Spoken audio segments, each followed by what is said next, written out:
Hello, everybody. It's Lee at Fresh Astrology. How are you? We are looking at Leo for August 2019. I did not get out July.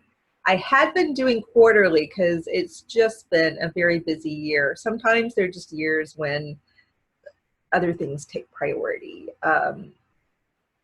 As you may know, the astrology piece of what I do is not my primary income, and I focus on coaching, and I also have kids. So sometimes other things take priority.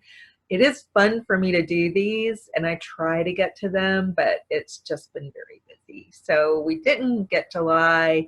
It was the eclipse season. I hope everybody's feeling intact. And let's talk, Leo, about your August. So Leo, I made some drawings. I don't even know if you can see them in this light. Can we see these? And does it all look backwards? I don't know. But anyway, if you can see this, fifth house equals Leo. And what we have going on in the fifth house this year is the presence of Jupiter.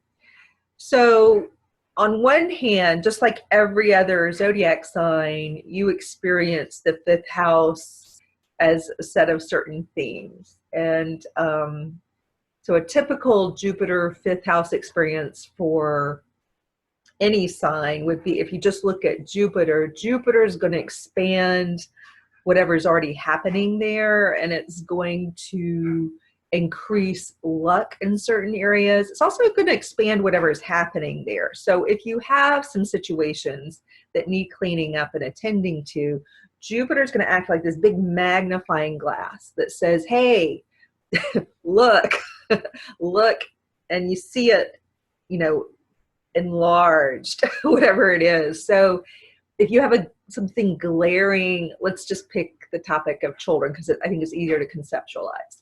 But there's some glaring issue in going on with a child or children, or your desire to have children, or maybe if your hobbies or job have something to do with children, like you write children's books, or you work for a children's magazine, or you work for a company that makes children's clothes, or you work for a nonprofit that benefits children. Anything children related in your life at all. So you could be an aunt or an uncle and not have children of your own.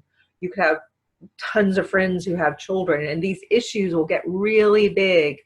You may be able to see, like, let's say you don't have children, but you have a friend or a sister or a brother with children. Something about what's going on with them may just blow up so big that who could miss it. And it does this so that, and I'm giving you examples, even if you think I don't have anything to do, I never even see, children don't exist in my world. Listen to the example, because this is how Jupiter works. All right. So Jupiter acts like a big magnifying glass. So when there's an issue where Jupiter is in your chart, it will blow things up so that you can't avoid seeing it. And when it blows things up, it's blowing things up for analysis to help you. It may not always feel like that. And this is where we have to kind of go on faith and choose. Do we believe in a kind universe or a crappy universe that's mean?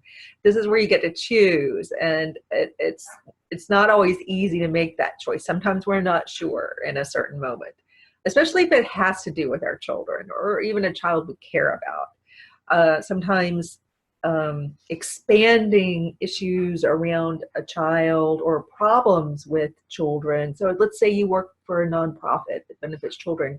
You may be feeling like you're just putting out fires and things are getting worse and worse. And how could one teeny tiny nonprofit possibly ever fix all these issues? It could feel overwhelming if you have something going on in your life that has to do with children. It could start to feel like you could never possibly fix everything, or the child can't even fix everything, even if they're grown and they're older. This applies to adult children. So sometimes, well, I would say Jupiter's always bringing luck. I would say all the planets are bringing some form of quote unquote luck. It's just you have to take the long view. Usually with Jupiter, the reason people like Jupiter is the luck is more immediate and palpable, if not at first within the year, and not very long after Jupiter creates maybe a big blow up.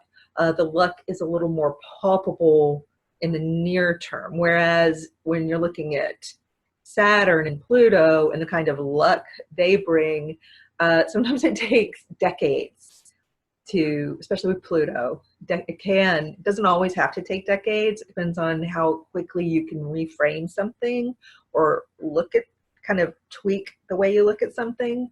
A lot has to do with your own skill at that and developing that skill. But the reason people like Jupiter is it's a little more immediate, just the way Venus can be a little more immediate in its impact. And even if we see that there was kind of this negative side of Venus making itself known, we can more easily reframe it and see sort of some benefits from Venus. And the same thing with Jupiter. So I don't know what's happening for you in the world of children. That's but one theme. We have more. And again, I don't know if when I hold this up, you see it backwards. I can't tell. But the news is in August, Jupiter direct. And because Leo kind of owns the fifth house, am I really close to you right now? Because Leo owns the fifth house, it's more than just any other house for a Leo. This is your house. This is where you revel. This is where you love to be. This is where your spirit loves to be. It loves to be around all things new and growing and fertile. Typically Leos would have a fondness for children or baby things like baby lions, baby cats, baby dogs, baby birds, baby whales, baby anything. Leos have a thing for babies and growing things. Like Leos, even though it's not an earth sign, they would tend to like their gardens. Or things that grow, or maybe just somebody else has the garden, but you get to walk through it. Maybe the Leo's the person who just goes and picks stuff, but you love gardens too. You also love all forms of creativity, whether you do it or not, whether you're just appreciating someone else's creativity or you're doing it. Ideally for a Leo, you would be reveling in some form of creativity in your lifetime. And throughout your lifetime, when you're not expressing your creativity in some form or fashion. And again, it could be through being a parent, it could be through your work, it could be like a hobby, but using your creativity and not feeling squelched. You don't want to feel like anything's holding you back from being creative. Leos in terms of their creativity don't work as well on teams. It's not that you can't, you're a good leader. So if you get to lead the team, you're in a good place. But you definitely want your creativity to be able to be expressed the way you see it, the way you want to move forward. It's important. And it's actually important. It's not just like this, like, oh, Leos, they always have to be the leader. It's not like that. Someone might think of it like that, but who cares what other people, it's none of their business. They don't know you. But for a Leo, it's really it's actually important to your soul to be in charge of your creativity product. So you may need to have some solo products and some things you do just on your own to feel good. You need to create. It's where you find your spirit. Looking at baby birds, looking at baby things, being aware of the children around you and kind of reveling in their innocence and how their sense of fun, and they don't take things too seriously yet because they're just kids. Hopefully they are not in a position of taking things too seriously. But Leos do well kind of plugging into these areas of life. Also romance. So Leos can be happy without romance. It is possible. You don't have to, just like you don't have to have your own child to be a happy Leo, but you need to find ways, just the way somebody who doesn't actually have a child in their life, and they never plan to, or it just doesn't happen. Um, those Leos can still experience the love of being young in a variety of ways, and helping the young in a variety of ways, even if they don't directly have a child. So the same is true for romance. You may not directly have a romance right now, and it may just be a part of your life that isn't fully filled out and is hard for you. But you can bring romance, the feeling of romance into your life in different ways. So sometimes it's the way you take care of yourself. It's the way you move through the world. It's the way you live each moment.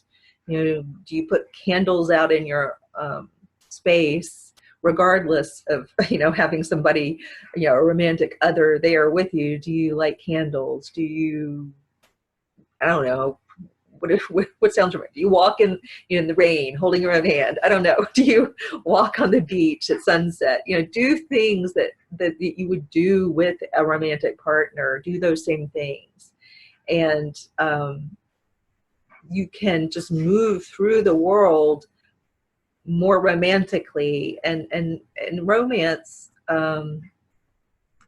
it's like a way of being. So just the way enjoying children and kind of looking through the eyes of a child. You can do that whether you have a child or not. You can, you know, bring up your own child, inner child, to play. Leos love a sense of play. So a sense of play, a sense of romance, a sense of feeling in charge of, you know, creativity and producing something that one can feel proud of, or just accomplished, or like, I made that. I think Leos need a sense of, I made that. I made this, or I am making this. And feel that sense, you know, it is a sense of pride and accomplishment. It's just this feel good moment of, I created this. And what would a Leo would like to feel like a Leo is in a really good rom-com movie at all times, you know, feeling put together, and like there's great music in the background, and there's great scenery, but great, you know, cinematography at all times. Leos kind of want to feel like they're moving through that experience. Maybe we all do, but Leos especially. And it's this fifth house stuff. Make sure I don't put it upside down, even if it looks backwards. We don't want it upside down too. So what else did I put on here? Oh, fun. So all of this is about fun, being childlike, creative, romance. It's all about fun and play. And then there's this last one, daring to dream big. Daring to dream big. So this is the more like where sometimes astrologers will talk about, like, this is where you might invest in the stock market, or take on some kind of daring venture. It's taking a little bit of a fun risk. So this is not about risky behavior or doing something totally scary or doing something that might hurt you. This is about taking a fun, speculative, let's go for it kind of risk with a sense of joy. Stepping into something unknown that feels a little kind of like tingly excitement, not total fear and dread, but like tingly excitement, like, ooh, if I buy this lottery ticket that doesn't really cost me much, I might win big. Or if I buy the stock with money that I could, you know, if I weren't buying the stock, I would just be buying lots of coffee with it.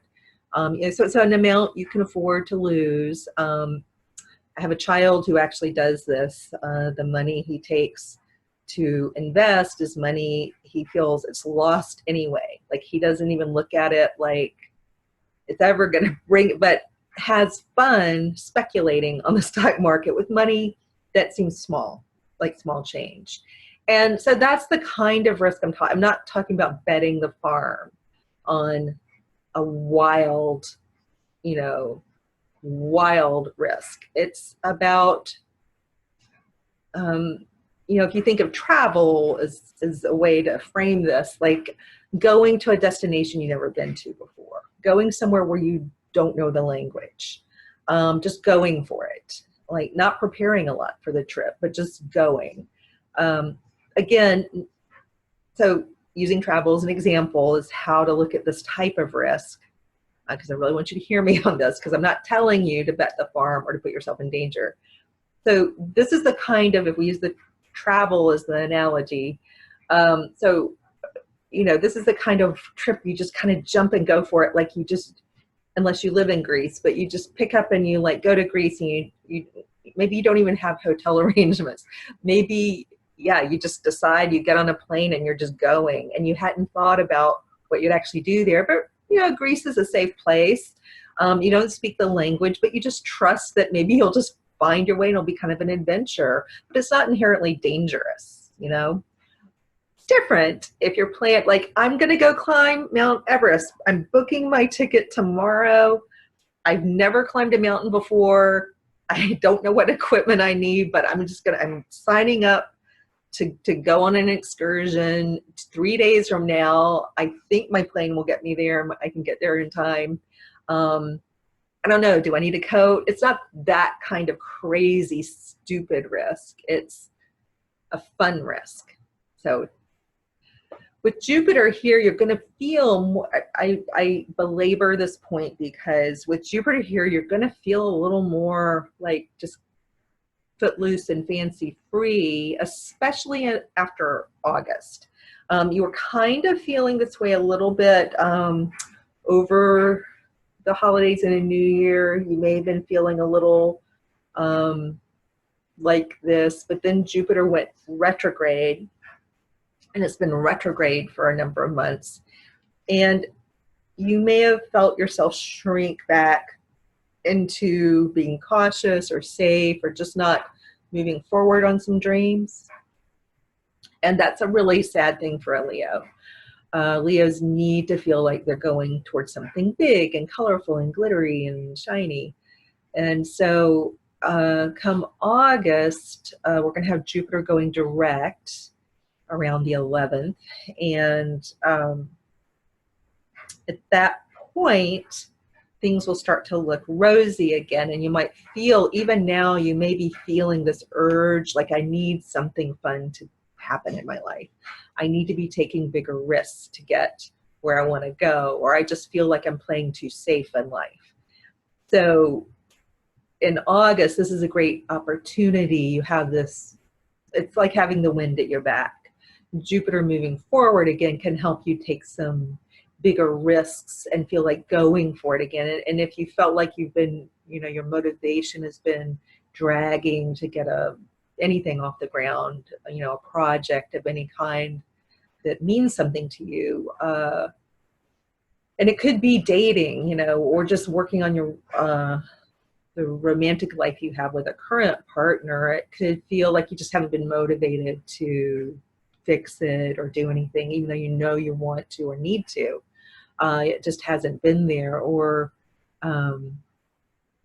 maybe you're just burnt out working with a child over some problems and you just needed to rest.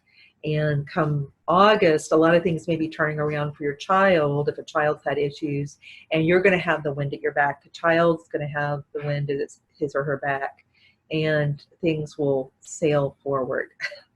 And what's good to do now, we're still in July, and as you begin August, what's good to be doing is working with that Mercury retrograde energy, where you're researching and working on and revisiting what might work, or, you know, you're getting all the paperwork in on, you know, like an application, or you're, you know, if it's a creative project, you kind of go back to, be willing to go back to the drawing board, even if you don't have anything to write on that drawing board, where you're just kind of got a blank drawing board and you just don't know how to proceed. Maybe let's pick a creative project. But you know you want to create, you know you want to move forward, but you're just blank. Use the Mercury retrograde to just kind of revisit yourself and, you know, do some basic journaling about what's going on for you, or and if you have like 10 different ideas and you don't know which one to pick, journal around those 10 different ideas. Allow yourself to have that conversation with yourself. What else? Romance. Again, you might feel like a lot of old issues have come up. Sometimes this means occasionally like an old person from the past, some issues. So they might return briefly. You might bump into them somewhere, and there's this churn that can happen, or emotional churn and thought churn that can happen around bumping into somebody, or somebody mentioning someone that you used to have a thing for. Or maybe even in a current relationship, there's just this stagnancy or old issues still kind of churning around that is a part of reality. We can't make it not happen.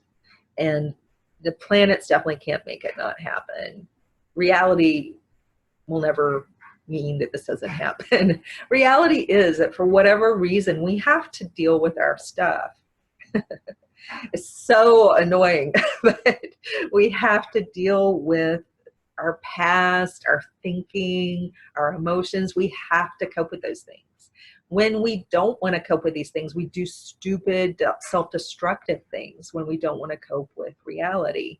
And reality doesn't mean, I never use the term reality in the sense like, you just, just be real. You'll never get anywhere. Deal with the reality. Not that kind of reality, but reality does include bumping into people you wish you didn't have to bump into, or old emotions coming up that you wish you didn't have to re-experience all over again, 20 years later. That is a part of reality. But I never, ever use the concept of reality to say you can't move past, through, or forward.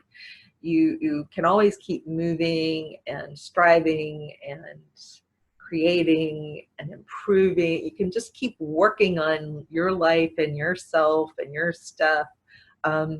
There's always opportunity for growth and change. So I would never, and I want to be clear on this, when I use the word reality, it can be a trigger for people, and they use it like this false ceiling or wall in front of them, like, well, there's a reality of whatever, so therefore I have to stay here in this little box. I never mean that, but I do mean that we have to deal with our emotions and our thoughts.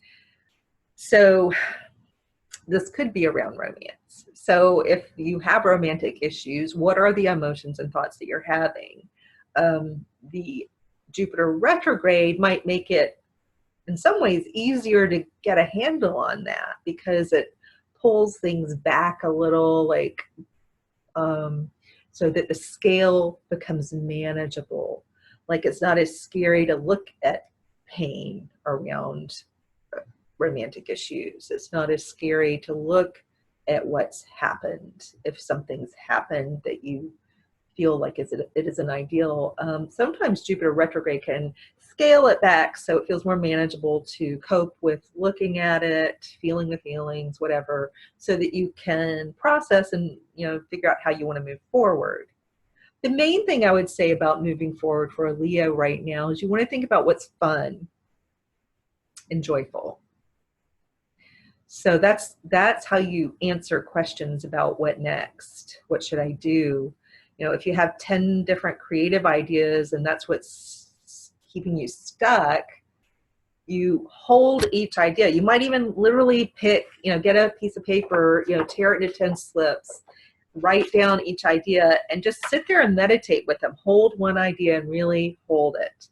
Hold it in your hand, just to make you aware that you're going to hold it with your kind of intuition and your body wisdom, and you just meditate like, okay, one creative idea is to, I don't know, paint every tree in my yard, whatever it is, and you hold that. Is that the thing I really want to do? And you put it down, and you can make notes. What came up when I was holding this and really imagine going in this direction? And you journal it out. Then pick up the next slip of paper. for the other creative, the next creative idea, which is, I'm going to write songs about all the trees in my yard. And you hold that, what would it be like if I, is that really, really, I know I've had this idea and it's kind of fun, but is this really, really what I want to do? Journal down any thoughts, whatever came up, put it down, pick up the next one. You get the idea. So you can do this about anything. So it could be about any speculative ventures you want to go on. Write it down, hold it, literally. What would happen if I did this? And then journal whatever comes up. Romance, write down your ideas for how you want to grow and have more fun with this idea of romance in your life. And don't make every idea have to rely on having an actual person there or even your current partner participating. You can, even if you're in a relationship that's long-term and you're committed, if part of the issue in your romantic world is your partner's not fully doing what you wish he or she would, and they're not, maybe you're happy together, maybe you're not happy together, but you can't make every goal around your romantic life have to rely on someone else. So you got to think bigger than that and go a little deeper than that. How can you improve your own romantic life, regardless of whether you have somebody else in your life or not? Even if you do, it's especially important to realize, even if you do have someone in your life, that it's your job to improve your own romantic life, not anyone else's, and it's not the partnership's responsibility either. It's yours. But think of fun ways to do that. I mean, there are lots of ways to do that. So that is pretty much August. You also have the intensity going on in the area to do with your health and your daily schedule. These are the bigger themes, or health, daily schedule, and what you do all day. So if you work and have a job or two jobs, it's a lot about how you manage that. I think, my best guess for many Leos is they're doing something very powerful. Some powerful transformation is going on in your world of work and career and how you live your life, including how you manage your health and wellness and happiness as you do whatever it is you're doing in your career. And that is the ticket. It's how do you grow whatever you're growing and building in your career and still have fun and have energy and a sense of, deep well-being. How do you manage everything and include stuff that would make you feel good? And by good, I mean just a sense of well-being. Like you wake up and you feel relatively energized. When you do some even moderate or slow form of exercise. Exercise is not, or doing things for your body, it doesn't have to be rigorous. It doesn't have to fit some gym membership model of how to be. It doesn't have to be extreme, but what do you do for your body? What do you do for your body is basically, and what do you do for your mind? Because your mind is a part of your body and you and your health. Your mind is a big part of your health. Huge. It's maybe the biggest part of your health. Your mind has much more complexity to it than like your heart. Your heart health is pretty easy.